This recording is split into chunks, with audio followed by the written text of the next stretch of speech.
Car l'étonnant voyage, c'est ça aussi. Apprendre à se connaître, pour ne plus avoir peur de l'autre. Imaginer ensemble un monde de fraternité.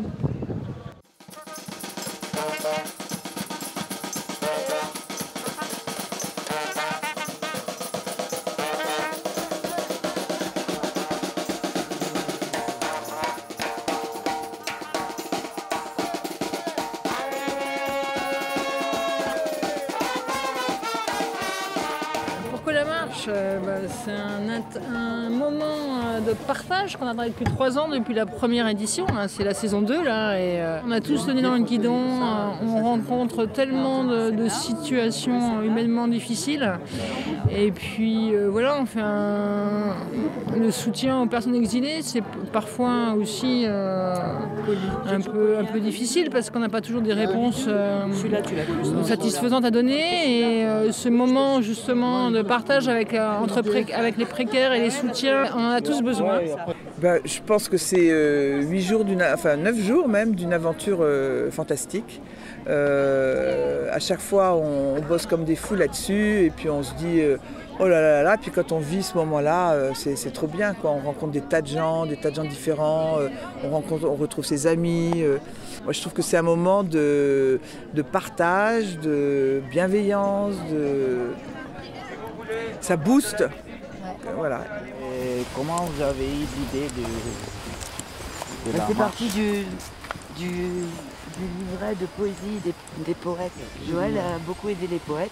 D'accord. Et donc ils ont fait imprimer un premier livre il y a 3 ans et on s'est dit on va le porter à Étonnant Voyageur, qui est un grand festival littéraire. Voilà, c'est comme ça que ça a commencé. Et suite à cette démarche-là, on a souhaité donc créer une association collégiale qui regroupe des créateurs, des associations et des individus. Écrire, c'est mon devoir. Écrire, c'est ma passion. Écrire, c'est mon désir. Écrire, c'est tout ce qui me reste. Écrire, c'est mon unique arme. Je vous en prie, laissez-nous écrire. Bravo, marcheurs et marcheuses de l'Étonnant Voyage. On vous fait une haie d'honneur pour votre arrivée, quand même. Hein, on fait. Bravo. Bravo à vous. Ah, mais bienvenue aux marcheurs et marcheuses de l'Étonnant Voyage. Ouais.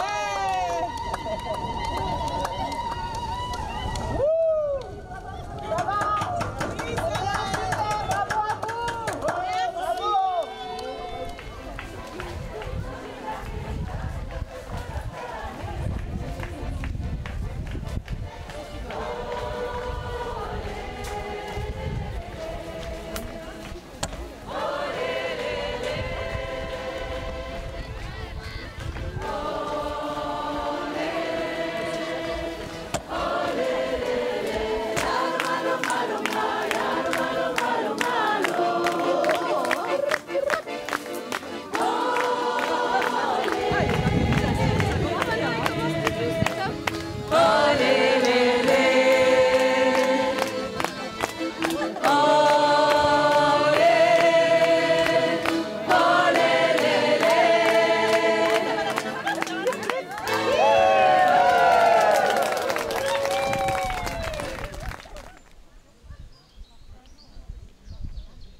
Pourquoi tu fais la marche? Pourquoi? Parce que j'ai fait la marche première étape donc 2019 et moi-même je suis survivant.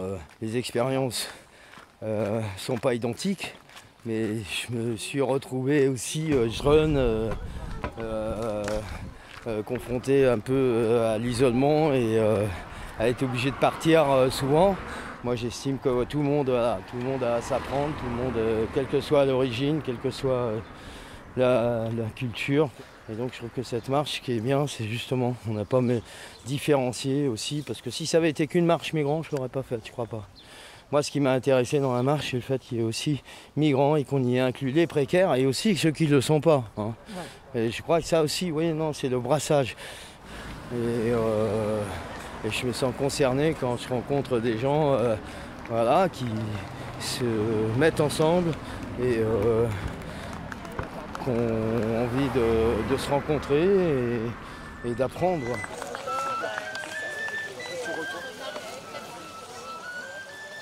Et ce que j'aimerais, c'est que la société encourage les nouvelles générations, les enfants, à pouvoir prendre soin d'eux-mêmes par des cours, par exemple, comme là, d'empathie, au Danemark, hein, où il y a, depuis 93, la loi oblige.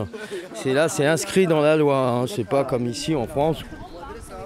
Ça nous permettrait de savoir que l'autre, c'est aussi nous-mêmes. Hein, et que le meilleur chemin pour aller à soi, je ne sais plus qui disait ça, un philosophe, hein, passe par l'autre.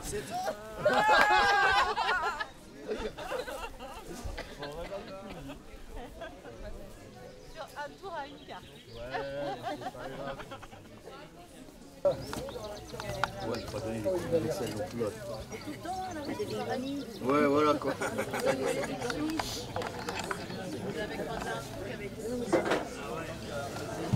Tu viens m'espionner? C'est ça. Tu prépares les boîtes Ouais, je suis en boîte train de magique. charger les boîtes pour qu'on puisse faire des photos. Je les voilà, ferme donc. bien, je les colmate contre les entrées de lumière. D'accord.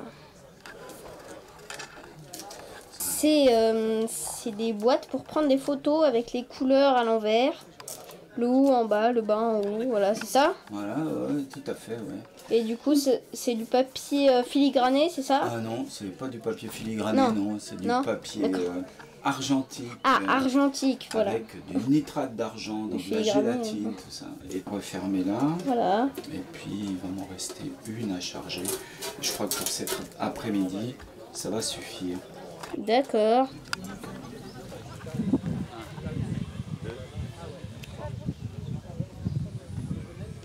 On verra le résultat. Tu me prends un aussi. D'accord, ça marche. Je m'arrête ou bien je m'assois? Comme tu veux, il ne faut pas que tu bouges pendant les 3 heures. Ouais.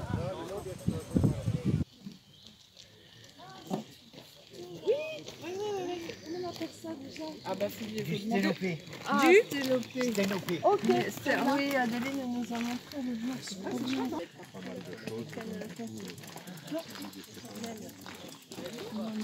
Je ne montre pas, mais j'ai peur pour l'avenir des petits. Bah, c'est sûr qu'actuellement l'avenir n'est pas présenté tel qu'il est, il n'est pas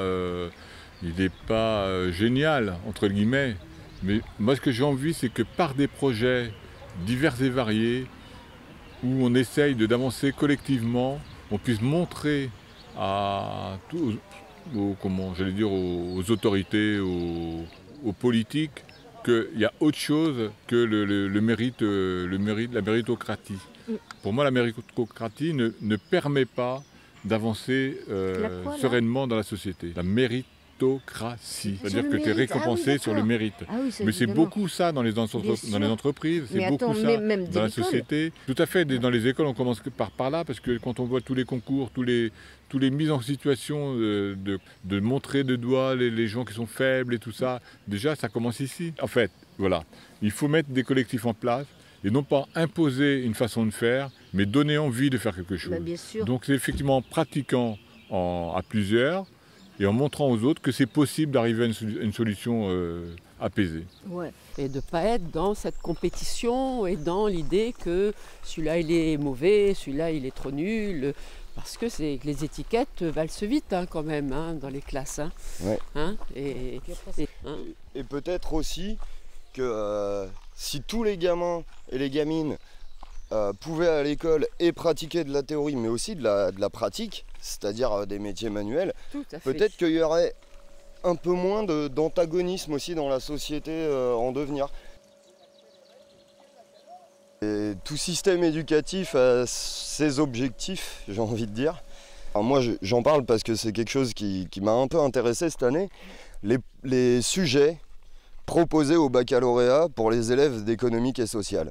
C'est plus des questions, on leur demande de valider. C'est pas, est-ce que selon vous, c'est expliquer en quoi notre vision des choses est la bonne. Là, il n'y a même plus de nuances, il n'y a plus de remise en question. C'est notre système capitaliste ultralibéral est le bon, il faut le valider. Aidez-nous à le valider en tant qu'élève qui n'avait même pas 18 ans. C'est une machine à broyer. Et ça, c'est comme les enfants qui, soi-disant, ne réussissent pas à l'école. Moi, je pense que c'est l'école qui ne réussit pas à intéresser tous les élèves. Mais ces élèves-là, on les envoie dans ce qu'on appelle des voies de garage.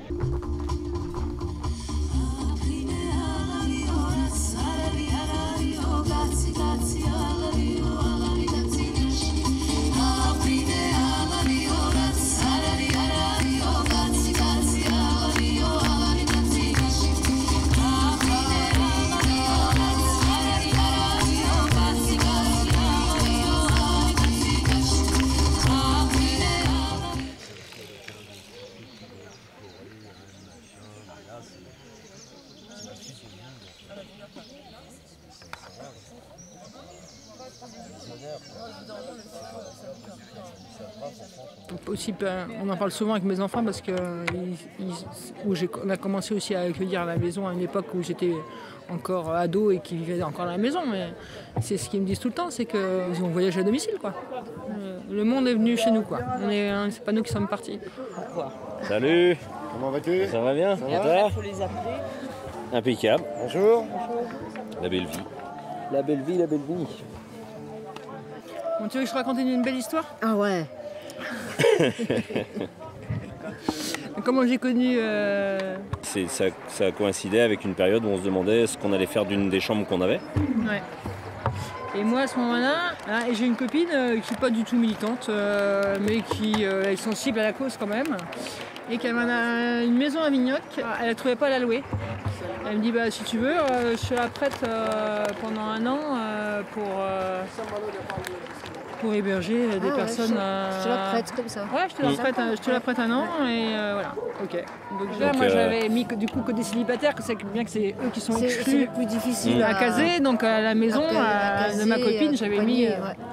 C'est qu'ils n'avaient pas internet ni rien dans cette maison qui était prêtée pour 6 personnes. Donc du coup tout le monde venait à la maison. Et puis du coup on a tissé. Et quand la maison a fermé. Ceux qui n'avaient pas de situation, on les a gardés. Voilà. Pour faire quoi. 3 ans et demi, ouais, hiver 2018. Pas 1, pas 2, pas 3. Là on est revenu à 4.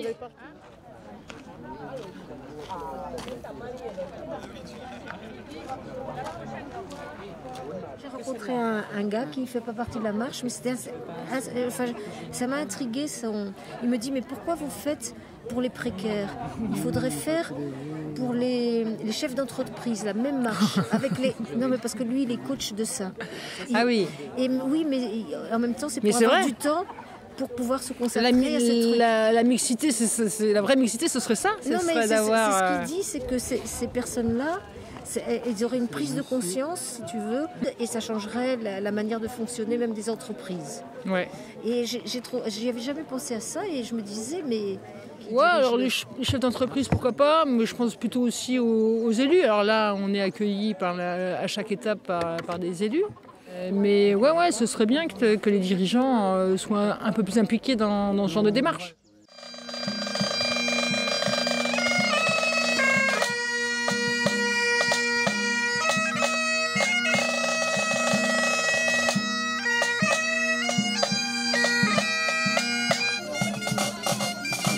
À la ville comptée où on assiste à la danse bretonne. Les musiciens, les danseuses, les danseurs, tous réunis là en train de danser. Je suis fier que notre commune puisse accueillir ces marcheurs qui viennent de Rennes. Donc déjà c'est un long parcours tout de même.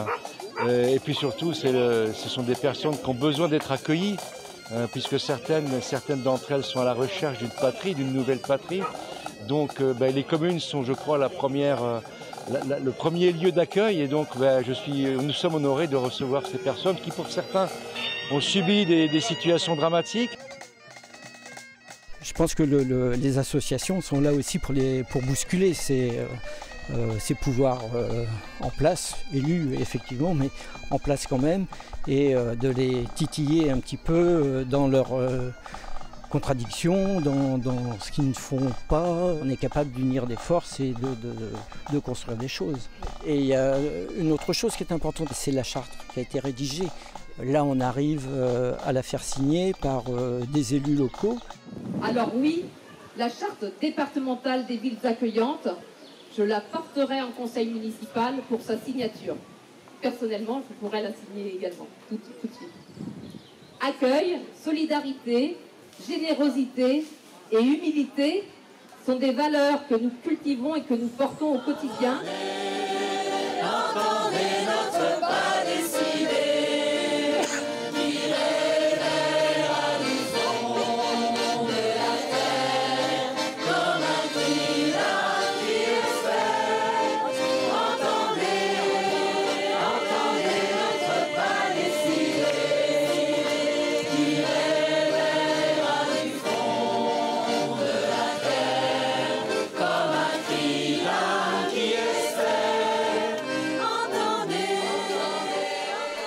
Espoir, un mot qui me donne la vie.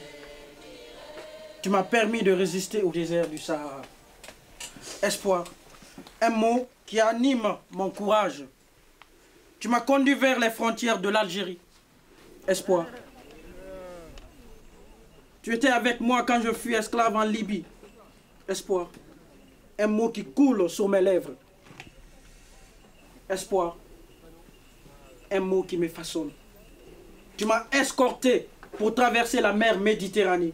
Espoir, un mot pas comme les autres.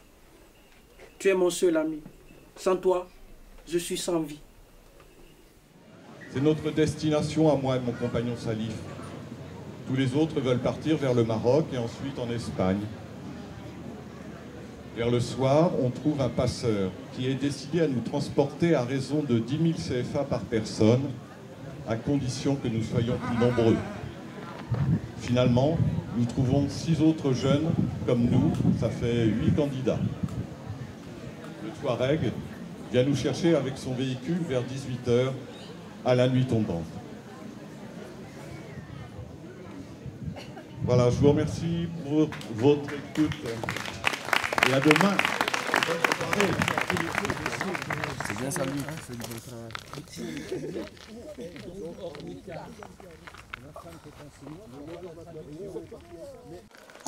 Et ça te fait quoi juste de marcher en fait?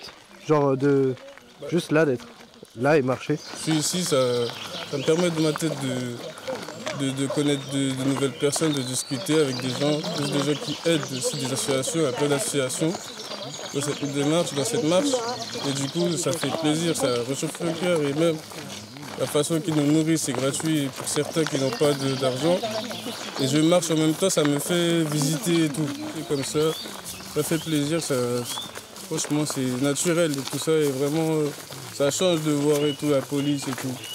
Ok. T'as l'impression que ça sert à quelque chose? Oui, ça sert à vraiment quelque chose, c'est un mouvement. Je me demandais, est-ce que tu penses que la marche, ça peut provoquer les rencontres comme ça? Ah, je suis sûre. En fait, c'est comme faire quelque chose ensemble. Quoi qu'on fasse, ensemble, on se rencontre. Et marcher, c'est une chose à faire ensemble et on se rencontre en fait. Juste parce qu'on partage un moment, un espace. Tu crois que c'est intéressant de se rencontrer? De se rencontrer? Oui. Non. Pardon. Je pense que c'est comme essentiel. Et c'est aussi ce message, j'imagine. On manque de lieux et d'espace, je pense, dans la ville pour que les gens se croisent et se rencontrent. Ouais. Et en fait, il en existe, mais c'est souvent des espaces de consommation.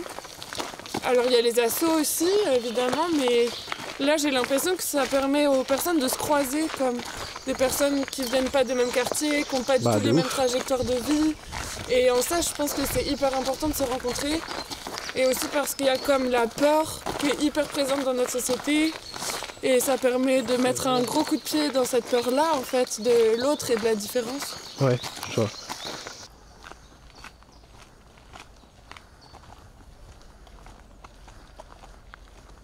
Pourquoi tu marches avec nous dans cette marche?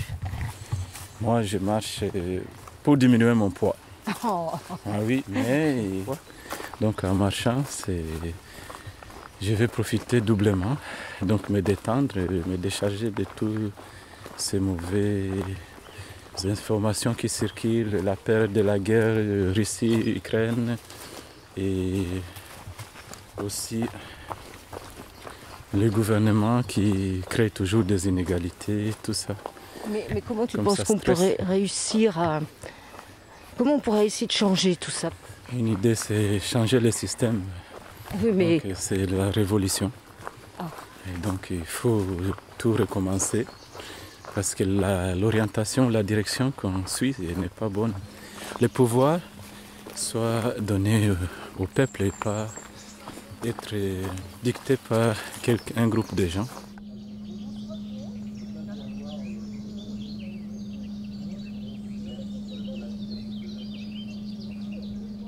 On ne peut pas changer sans violence. Si, je pense aussi. Ah. Si, on peut changer sans violence. Mais il faudrait que les gens acceptent le changement et renoncent un peu à leur... à moins posséder. À se dire je prends moins pour que l'autre ait un peu plus. Et ça, les gens, ils ne veulent pas perdre ce qu'ils ont. Et ça s'entend. Et donc c'est un changement de mentalité qu'il faut.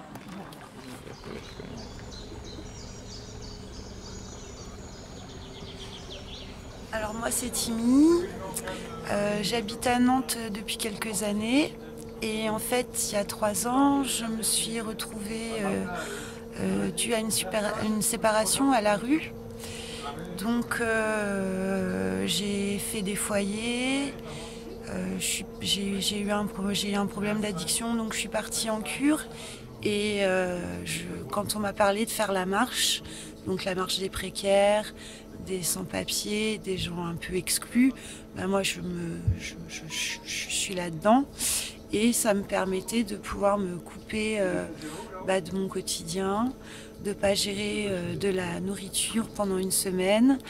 De me retrouver avec aussi des gens de tout milieu, de tous bords et pour m'enrichir humainement parce que ça fait du bien de voir des gens pas trop non plus abîmés par la vie, qu'on débute, qui ont un idéal et moi ça force mon respect pour ces gens qui sont bienveillants et qui sont merveilleux à regarder quoi. Donc voilà, je marche depuis samedi. Je suis très contente parce que mon corps accepte la marche et donc voilà, c'est plutôt un petit bol d'air que je m'offre. Ce sera sûrement les seules vacances que j'aurai cet été. Donc voilà, le cadre est magnifique, les gens sont magnifiques, l'organisation est top. Et voilà, même les activités qui sont proposées le soir sont vraiment, les thématiques sont sympas. Et voilà, donc merci beaucoup.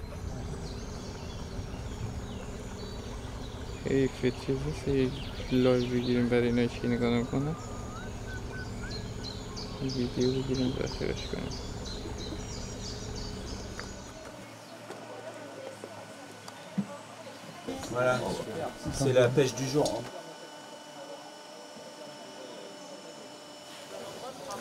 La pêche est bonne du coup?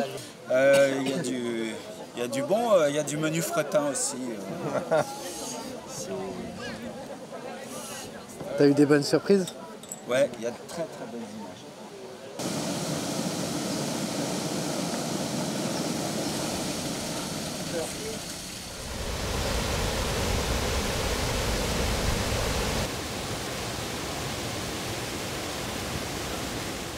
Mais quand reverrai-je de mon petit village et la cheminée et en quelle saison? Mais quand reverrai-je?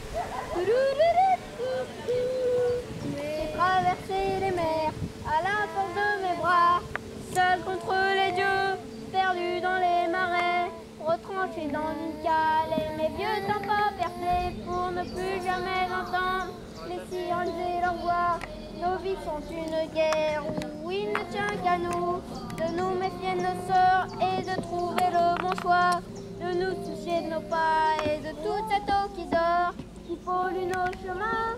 soi-disant pavé d'or, mais quand reverrai-je de mon petit village, mais la cheminée et en quelle saison, mais quand reverrai-je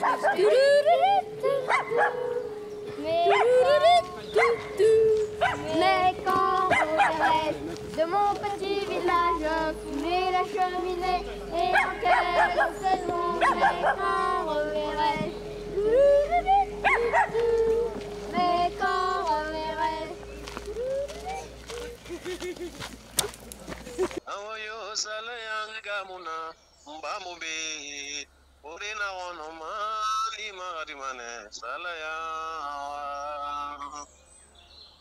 C'est bon? Allora che fa? No, ma siamo pure.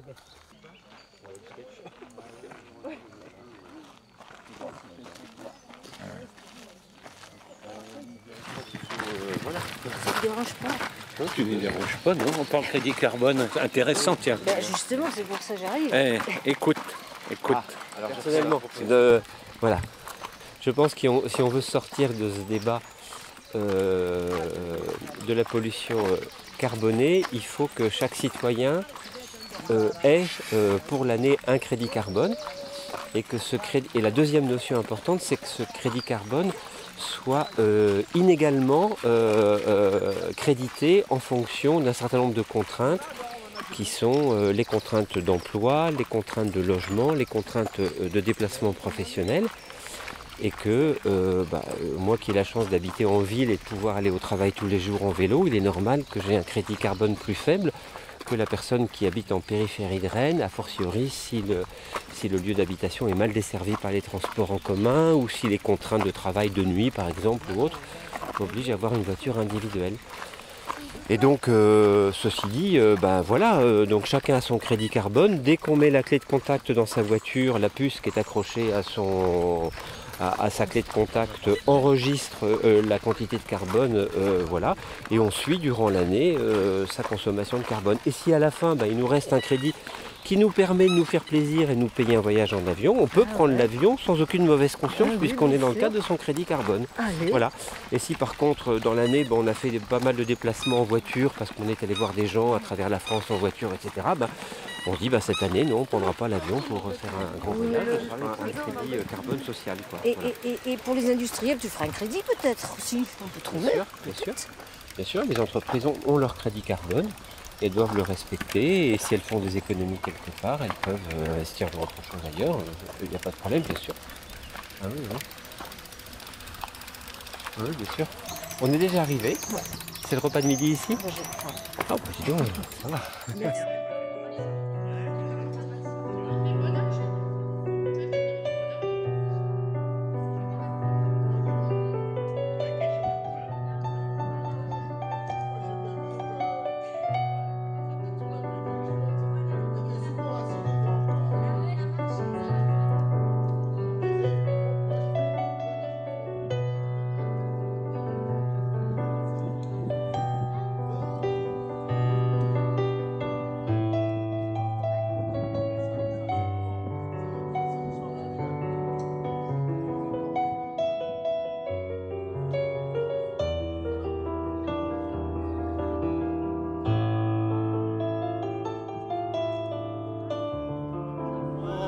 Magnifique!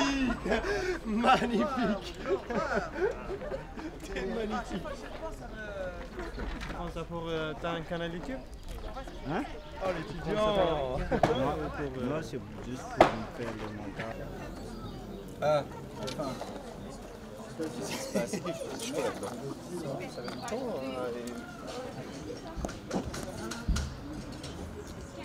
Et t'as participé à la marche? Oui, ce matin. Ok. C'était comment? Oui, à Joyette, c'était trop bien. Et vous poussez, c'était trop bien. Ah, on t'a poussé? Génial. Ça t'a plu? Oui. Ah, c'est pas moi. Ouais. Alors là, quand vous voyez, il faut essayer de faire les deux mains. Ouais, parce que tout le monde va la faire. Et quand ça. Est-ce que tu veux te présenter à nous? Je suis Pascal Beauchamp, et je fais partie d'Étonnant Voyage. Donc à la fois je suis la référente, si on veut, de l'étape de Aidé Bazouge, avec toute une grosse équipe évidemment avec moi. Et puis à la fois je suis dans le comité d'organisation de Rennes. Et on a trouvé que c'était chouette cette année de demander à des associations de proposer des animations, parce que ça permettait de faire se rencontrer les membres des associations, les handicapés, tout le monde pouvait se rencontrer et partager, les travailleurs de l'ESAT, voilà. Donc on a demandé à quelques associations qui proposent leurs propres animations. Emmaüs, les compagnons, en proposent aussi, et c'est ça qui fait l'après-midi. D'accord. Je reste sur 15 ou pas? Je laisse sur 15 ou pas? 15, c'est pas mal. 15, c'est pas mal. Prêt? C'est parti. Voilà, donc là, il ne faut pas qu'il bouge. On ne bouge plus. Il ne bouge plus du tout. Tu vois, alors qu'un appareil photo, normalement, tu peux juste claquer. Mais pourquoi vous prenez pas de lumière? Parce que le papier, là, il n'avait jamais vu la lumière du jour. Ah oui, pourquoi que... Sinon, il va devenir tout noir. Ouais. Donc, il faut d'abord le tremper dans les produits pour faire apparaître l'image. Et après, tu vois, le deuxième produit, le premier produit, c'est pour faire apparaître l'image. Et le deuxième produit, c'est pour le protéger contre la lumière. On lui met comme de la crème solaire ou comme du vernis. Et après, on peut mettre le papier, la photo, on peut la mettre dehors. Mais c'est une très bonne question.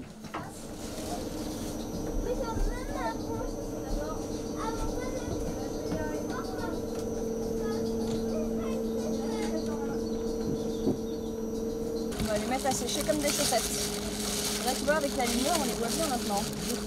Là, on reconnaît bien le ciel. Le ciel avec ses branches. Là, elle est belle, hein. La première.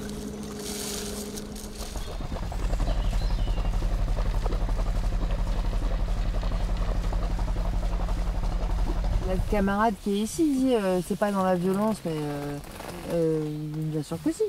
Enfin, oui, mais il y a plein de manières de s'exprimer qui sont différentes et complémentaires et où on s'exprime ensemble. Et du coup, on accepte les manières de s'exprimer différentes. Moi, j'accepte plein de fois sur cette marche de lutte, par exemple, les manières de s'exprimer des autres, qui sont par la poésie, par le machin, par le truc. Alors que moi, j'aurais envie d'être plus revendicative et d'être plus dans la véhémence. Et ben, j'accepte la manière qu'ont d'autres personnes de s'exprimer. Parce que je la trouve intéressante et parce qu'il y a de l'écho et parce qu'elle est entendue. Intéressant de confronter ces points de vue, tout à fait. Ben voilà, parce que si tu veux, alors moi je ne développerai pas le point de vue de la violence. Moi j'ai rencontré les zapatistes en octobre. Je les ai rencontrés dans une délégation de femmes dans le Morbihan et une délégation d'hommes en Drôme. D'accord. Et eux ils sont armés, mais bon ils n'ont pas le choix hein, parce que il faut qu'ils défendent leur territoire en fait. Donc la violence, ils sont en guerre en fait. J'ai pas tout bien saisi parce que c'est quand même d'autres paradigmes et d'autres cadres. Mais ce que j'ai compris, c'est qu'en tout cas ils sont dans une solidarité absolue, les uns envers les autres, qu'il y a ceux qui se battent, que ça tourne, qu'il y a ceux qui ont les mandats politiques. Et que ça tourne, ça aussi. Égard à la revanche, quand tous les pauvres s'y mettront, quand tous les pauvres s'y mettront, Non, je ne pense pas que la violence soit quelque chose qui pourra un jour résoudre un problème. Moi, je pense que l'essentiel, c'est la communication.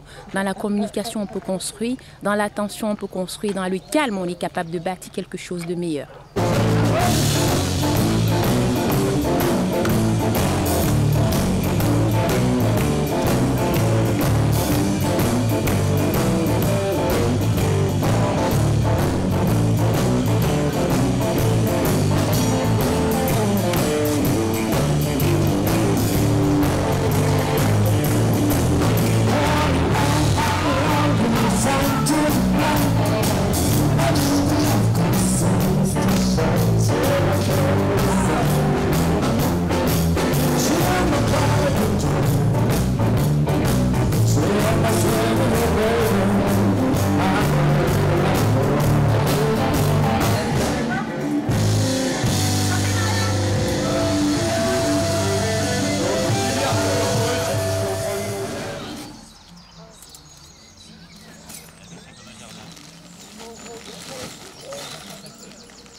sont pratiques en même temps.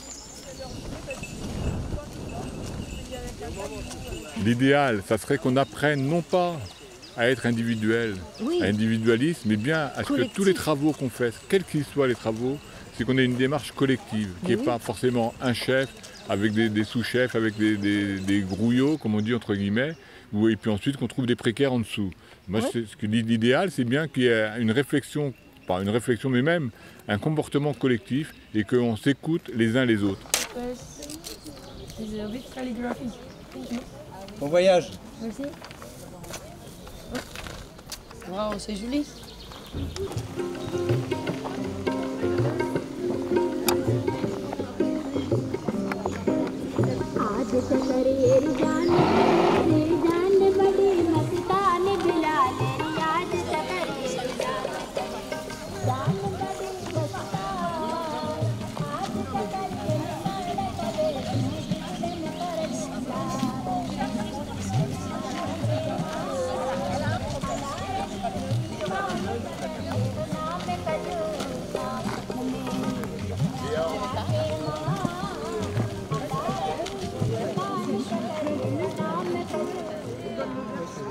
S'il vous plaît, ici, comme ça qu'on les lave et on les très déshydratant. Merci beaucoup. Avec de bien désaltérant. Merci. Oh, mais le concombre, c'est déshydratant. Complètement, mais je sais que j'en avais vu avant.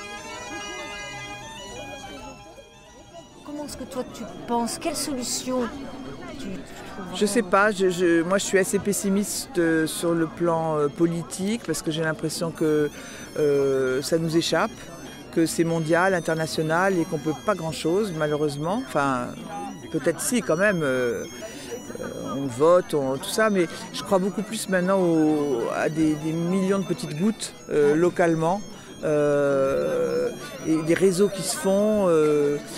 Je crois plus des actions au niveau des villes qu'au niveau du politique, au niveau des villages que des politiques. Et je me dis que là, il y a plein de choses qui se passent parce que nous, on fait Étonnant Voyage, il y a plein d'associations qui... Mais il y a aussi plein de choses dans tous les domaines, quoi, pour le climat. Il y a plein de jeunes qui changent leur vie. Je vois dans notre village, il y a plein de choses qui se passent en fait. Et ça me donne de l'espoir. D'abord les jeunes, maintenant. Et puis donc moi, je crois beaucoup plus aux petites gouttes partout et qui se ramifient et qui se rencontrent et qui font une espèce de réseau de toiles d'araignée, voilà.